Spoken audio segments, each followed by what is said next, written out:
होगा तकरीबन 1 महीना पहले इंडिया के फॉरेन मिनिस्टर जयशंकर ने कह दिया था कि जब तक कि ये एलओसी का मसला तय नहीं हो जाता, चाइना के साथ कोई दूसरी बातें करना मुश्किल है। एग्रेशन किया था, माफ़ी माँगे वगैरह।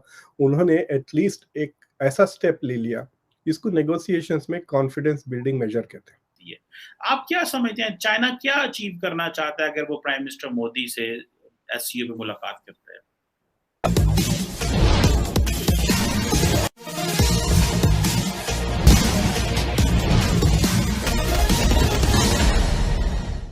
चाइना की जो इंडिया की तरफ पॉलिसी है, वो अमेरिका को फ्रंट एंड सेंटर रखते हुए है।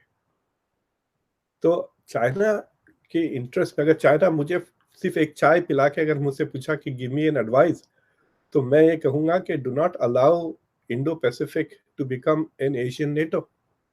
इसको एशियन नेटो बनने से पहले, इससे पहले कि ये स्ट्रेटेजिक अलायंस बन जाए, आप ऐसी कोशिश करें कि इतना ना बने। अगर ये बन जाता है तो चाइना के लिए काफ़ी दिक्कतें पेश आएंगी। And the weakest link Indo Pacific में, जो इसका सबसे the weakest anti China position जो है, वो इंडिया का है।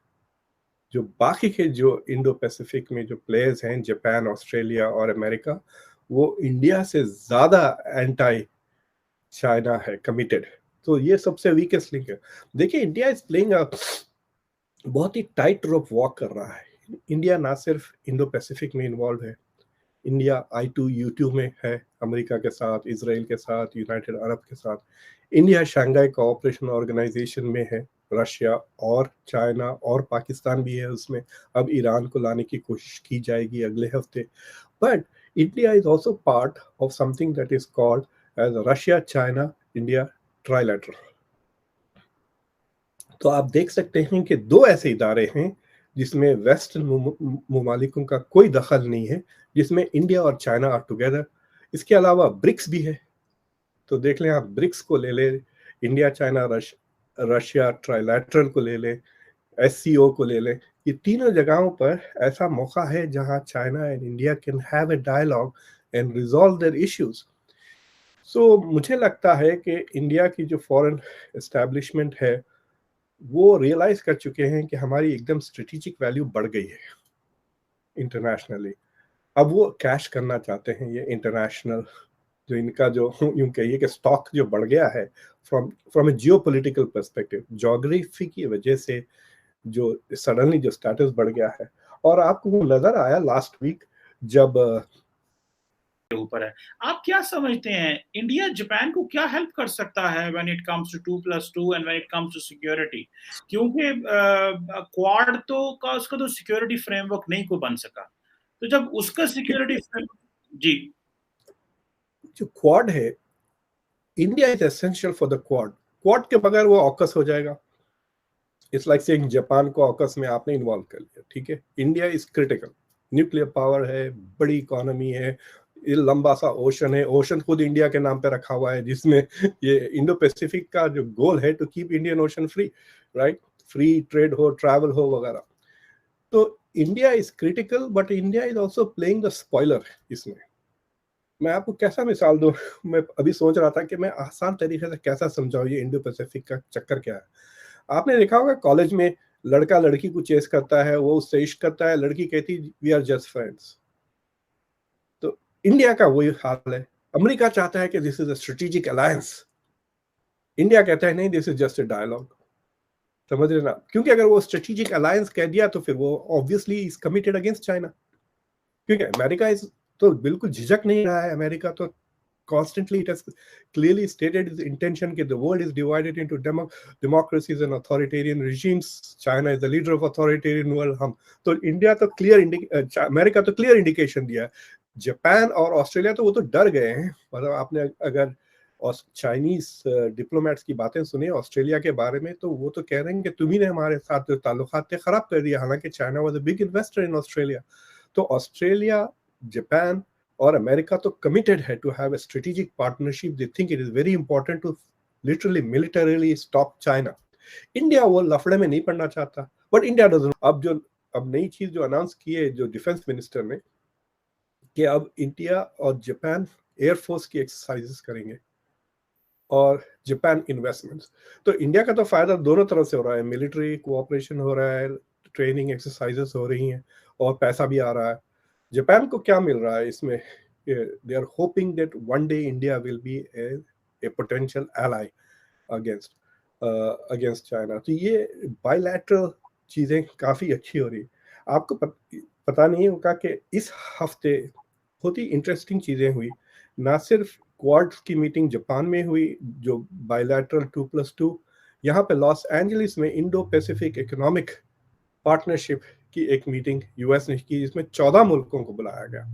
यानी ये क्वाड के 4, उसके अलावा मजीद 10 मुल्क, और वो 4 चीज़ों पर they are calling it 4 pillars of Indo Pacific economic prosperity वगैरह।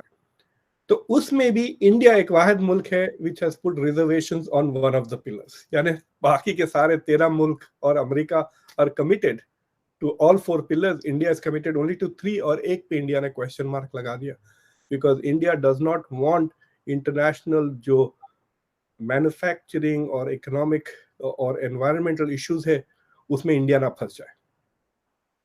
देखिए, इंडिया शुरू से बड़ा किस्मत वाला रहा है कि इंडिया के फाउंडिंग फादर्स वकीलात थे, लॉयर्स वगैरह थे। तो आपको पता है कि UN declaration of human rights हुआ था, India was the only country that objected to the rule about self determination, क्योंकि वो जब ही समझ गए थे कि ये कश्मीर पे अप्लाई हो जाएगा, इसलिए इंडिया ने उसको ब्लॉक। तो इंडिया के फॉरेन पॉलिसी में शुरू से दूरंदेशी तो है ही, they have a far-sightedness which is good, और उन्होंने ये समझ गया कि अगर हम ये कल्चरल एनवायरनमेंट है इंडिया का, it helps India not get into traps जो दूसरे मुल्क फंस जाते हैं, खासतौर से डेवलपिंग नेशंस। हमारे मुस्लिम मुल्कों ने ह्यूमन राइट्स के इश्यूज पे काफी बुरी तरह फंस गए हैं वो कई जगह, and then they become rogue states because they have not realised, you know. It's like saying कि भाई आप कार खरीद रहे हैं, आपको कार पसंद आया, वो सडनली आपको बंदा डिस्काउंट दे रहा है और आप पूरा डील्स पढ़े बगैर आपने गाड़ी खरीद ली और उसमें कह दे कि फिर आप जुमा की नमाज नहीं पढ़ सकते। अरे ये तो मैं देखा ही नहीं था। फंस गया अब ना सिर्फ आपने गाड़ी भी खरीद ली, गाड़ी को चला दिया, गाड़ी की कीमत कम हो गई, लोन तो उतना ही है। So you have to read the fine print, and India is reading the fine print and saying, oh, this particular thing could undermine our interest in the long run. तो इसलिए वो 4th पिलर पे उन्होंने object किया है, and they are trying, but they must also realize कि जो कर रहे हैं उसकी degree of difficulty is very high. they want to like जगल कर रहे हैं वो सुपर पावर्स को। Can you imagine Russia, China और अमेरिका को एक आध गिर गया तो फट जाएगा बम। बिल्कुल ठीक कह रहे हैं, it's a very interesting talk, और बिल्कुल सही कहा आपने डॉक्टर साहब कि ये जो to have a foresight on the future impact की जो आप कॉन्ट्रैक्ट साइन कर रहे हैं, जो इंटरनेशनल एग्रीमेंट्स का आप हिस्सा बन रहे हैं, और ख़ास तौर पे जो ये इंटरनेशनल जो पॉलिटिकल इकोनॉमी के रिलेटेड इश्यूज हैं, इसमें जो लीगल इम्प्लीकेशंस हैं वो दे कैन अफेक्ट एक्सपोर्ट को अफेक्ट कर सकती हैं और मैन्युफैक्चरिंग को, और वो जारी बात है डेवलपिंग वर्ल्ड में पर्टिकुलरली इंडिया के लिए और इस तरह के और ममालिक के लिए चैलेंज है। Thank you very much. मैं आपको एक बात बताना चाह रहा था जी जी कि मैं एक ऑन्कोलॉजिस्ट हैं पाकिस्तान से, उनके साथ टेनिस खेल रहा था एक बार ऐसी मैच में, 8-10 साल पहले की बात है। तो वो कह रहे हैं कि मैं I just came back from Pakistan, Pakistan में इतना जबरदस्त डेवलपमेंट हो रहा है, वो ग्वादार के बारे में बात कर रहे थे। तो मैं आया वापस और यहाँ पे बैठ के गूगल कर, आपको पता है मुझे कई घंटों लग गए और मुझे इंटरेस्ट रेट ढूंढ रहा था मैं किस रेट पर चाइना ये लोन्स दे रहा है। मैं बहुत ढूंढा, वो मिल नहीं रहा था, नहीं पता चल रहा था।